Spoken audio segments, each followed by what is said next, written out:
are going to talk about epitope. When an antigen goes into the body can protect itself by recognizing it and making antibodies or antigen receptors such as B cells and T cells bind to it. However, they do not recognize and bind to the whole antigen. In fact, they recognize and bind to only a part of the antigen. This part is called an epitope. The epitope is also called antigenic determinant. In other words, epitopes play a biological role in starting the immune response against an invading pathogen, and epitopes can be said to be the smallest unit in this role.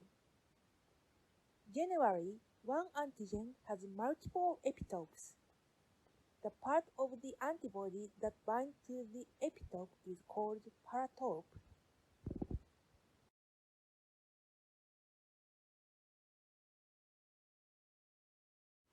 T-cell epitopes are short peptides that exist on the surface of antigen-presenting cells.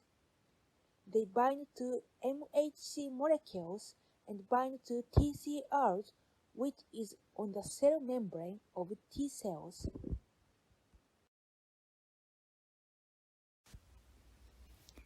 B-cell epitope consists of 5 to 8 residues of amino acids near a protein that is made of antigen molecule. It binds to antibodies and immunoglobulins.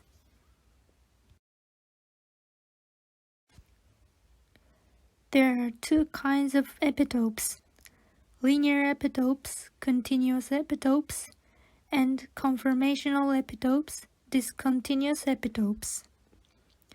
Linear epitopes are composed of contiguous amino acid residues on the primary structure. Discontinuous epitopes consist of parts of the protein that is brought together by protein folding, rather than originally being close to each other within the structure.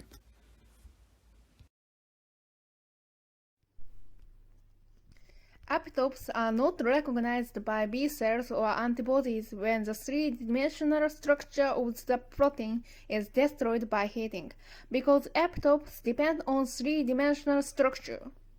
This seems to be the reason why heating makes allergic reactions such as egg allergy no longer occur.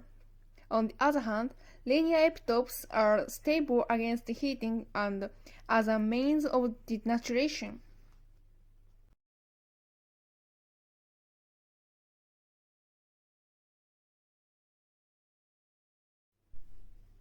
Epitopes are used for antigen identification, detection, quantitation, vaccine development, allergy research, and so on.